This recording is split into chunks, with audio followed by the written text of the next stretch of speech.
This world is not what you think it is, part 4. Today we're talking about cymatics.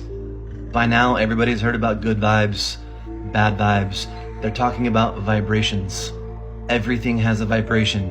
This is going to be a little bit of a deep dive, but I promise you all, if you stick with me, there's a payload at the end that's going to connect a lot of dots for you. Now, I'm going to show you something really quick.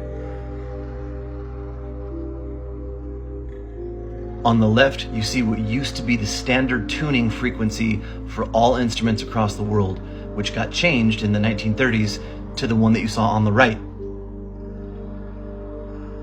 You see the difference? You see how one's just beautiful and the other one's just blurry and messy? Okay, stay with me. Now watch this.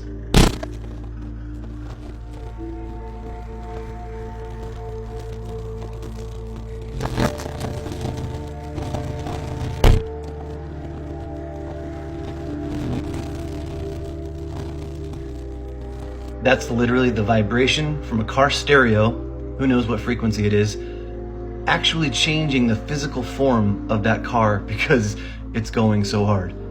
All right, now here it is in nature.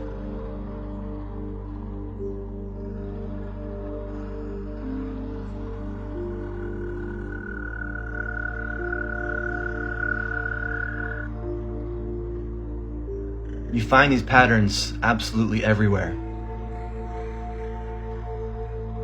Now I want to show you something else that's going to blow your mind.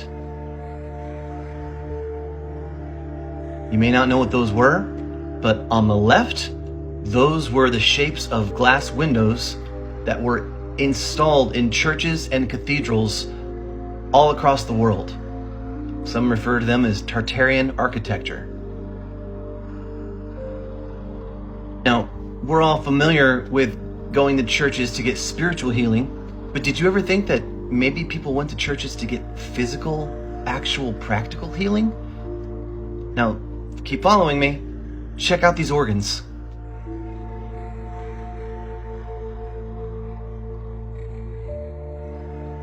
They used to have and still have these organs in tons of churches and cathedrals all across the world.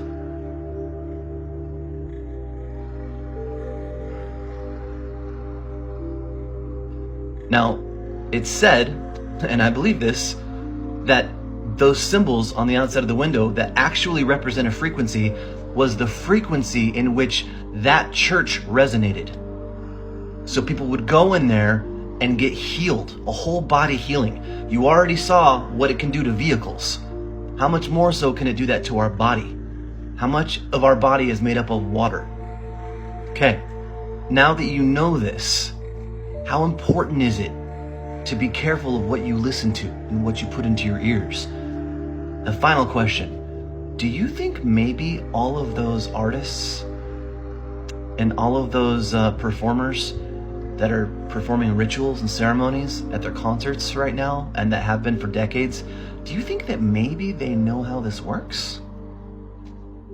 And maybe they've weaponized it? Just a thought.